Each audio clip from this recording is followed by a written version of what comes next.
Assalamualaikum warahmatullahi wabarakatuh. Nama saya Anissa Zakiah binti Kamaluddin. Hari ini kita akan membincangkan tentang kategori risiko untuk pendidik apabila menggunakan media sosial. Baiklah, seterusnya. Ini merupakan 5 kategori risiko pendidik apabila menggunakan media sosial menurut seorang penulis bernama Dr. Mark Carrigan. Okey, baiklah. Terdapat 5 kategori. Kategori yang pertama adalah tekanan menggunakan media sosial. Kedua, kekurangan yang dipersetujui bersama piawaian untuk kegunaannya. Yang ketiga, apakah potensi kekurangan penglibatan awam. Risiko yang keempat, mengebunyi identiti profesional seorang pendidik itu. Yang kelima adalah mempunyai jadual yang sibuk. Baiklah, seterusnya. Baiklah, untuk tekanan menggunakan media sosial, terdapat orang ramai yang ada di media sosial tu adalah terlalu bersemangat dan menjangkakan apa yang mereka akan dapat daripada media sosial yang tidak mungkin dipenuhi dengan perkara yang benar ataupun sebaliknya. Seterusnya, setiap orang akan berasa tertekan untuk melakukan dan memikirkan bahawa ini adalah apa yang dilakukan oleh semua orang sekarang. Macam yang kita tahu, setiap orang mempunyai social media. Kalau kita tahu contoh seperti kita menggunakan Facebook ataupun Instagram, kita boleh tengok ramai orang selalu berkongsi tentang kehidupan mereka, tentang pekerjaan mereka, tentang perkara-perkara dalam kehidupan mereka. Okey, kita sebagai seorang guru, kita boleh berkongsi perkara-perkara tersebut, tetapi tidak kesemuanya. Kita mungkin sebagai pendidik harus tapis sedikit demi sedikit apa yang perlu kita kongsikan kepada semua orang melalui media sosial. Baiklah, selanjutnya, terdapat kekurangan yang dipersetujui bersama piawaian untuk kegunaannya. Okey, setiap orang sentiasa menganggap ada cara yang betul dan ada cara yang salah apabila seseorang tu menggunakan platform media sosial. Dan disebabkan ini, semua orang mengetahuinya selain kita. Ini dikatakan seperti contoh kita memuat naik suatu gambar, tetapi ada orang yang berasa perkara tu tidak perlu dibuat atau perkara tu adalah salah, gambar tu tidak sesuai dan sebagainya. Tapi pada kita, gambar itu adalah hanya gambar biasa saja. Seterusnya, penulis tu berkata dia melihat yang tiada piawaian penggunaan media sosial yang dipersetujui secara umum. Akhirnya, apa yang sesuai untuk media sosial? Tiada piawaian pengguna media sosial dipersetujui secara umum, maksudnya kepada setiap pemikiran setiap orang adalah berbeza. Pada mereka, ada gambar atau video yang kami muat naik tu sebagai pendidik adalah salah dan adalah betul, disebabkan pandangan dan pemikiran setiap orang berbeza. Dan pada mereka berkata ada yang boleh dan ada yang tidak boleh dimenaikkan di dalam media sosial, sedangkan media sosial boleh digunakan oleh semua pihak.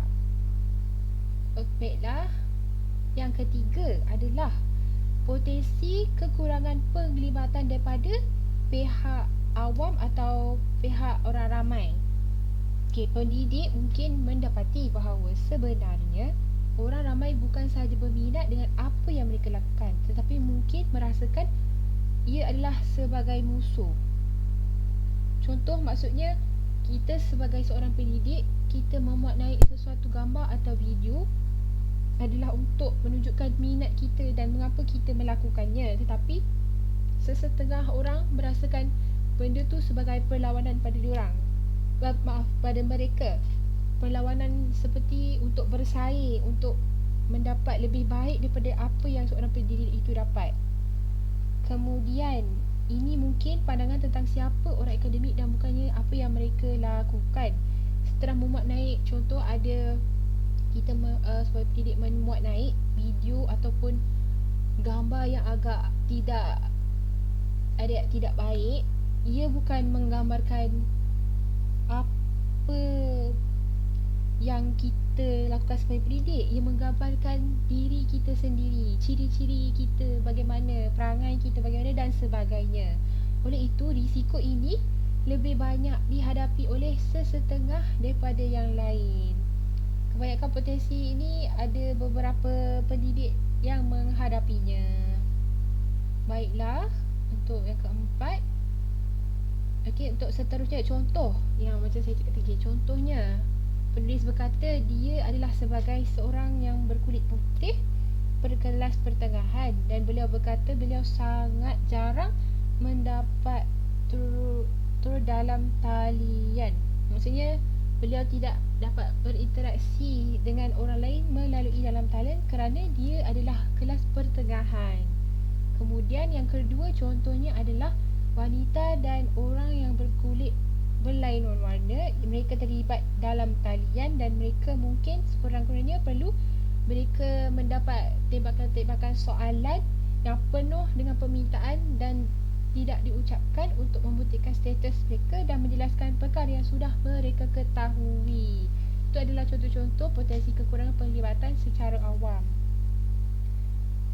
Seterusnya yang keempat adalah mengemudi aktiviti profesional mereka. Ada beberapa perkara yang dibincangkan dalam talian dan ada yang beberapa perkara kita tidak boleh bincangkan dalam talian. Contoh macam benda-benda, contoh seperti alamat rumah seorang guru, di mana seorang guru itu tinggal. Itu adalah privasi seorang guru. Oleh itu, perkara-perkara seperti ini tidak perlu dikongsi, melainkan perkara seperti guru membuat kursus, kelas tambahan, perkara-perkara seperti itu boleh dikongsikan di media sosial.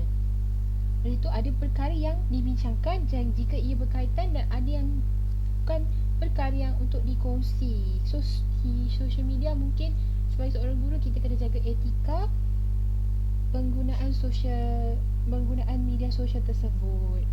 Okey, dalam beberapa cara ini untuk menanti sempadan antara awam dan swasta. Baiklah, seterusnya mengemudi aktiviti profesional mereka. Okey, perkara seperti ini macam saya cakap tadi, ada perkara yang boleh dikongsi, ada yang tidak boleh. Kemudian ini adalah bahaya kerana apabila kita berbanyakkan platform yang kita gunakan dan mengurangkan masa yang ada untuknya. Kemudian kita memerlukan usaha untuk menguatkuasakannya, dan jika anda mahu melakukannya, anda perlu memikirkan dari awal tentang kategori siapa yang anda ingin kongsikan, dalam keadaan apakah, dan anda membenarkan seseorang tersebut mengikuti anda ataupun tidak. Oleh itu, dengan menggunakan media sosial, kita kena berfikir secara rasional. Adakah seseorang tu boleh berkawan dengan kita di media sosial ataupun tidak. Kita perlu tengok profil orang tersebut, apakah orang tersebut boleh berinteraksi dengan kita di media sosial ataupun tidak. Seterusnya, nombor 5 adalah jadual yang sibuk. Okey, jika ia menjadi sesuatu yang anda tambahkan pada senario tugasan, anda mungkin tidak akan seronok menggunakannya dan anda tidak mungkin mengekalkannya. Disebabkan jadual yang sibuk, mungkin media sosial susah untuk digunakan oleh pendidik dan lebih banyak ia boleh menjadi sebahagian daripada apa yang anda lakukan. Lebih banyak ia boleh dibina ke dalam aktiviti sendiri, lebih mudah untuk menggunakannya dengan cara yang mampan dan selalu boleh menjimatkan masa anda.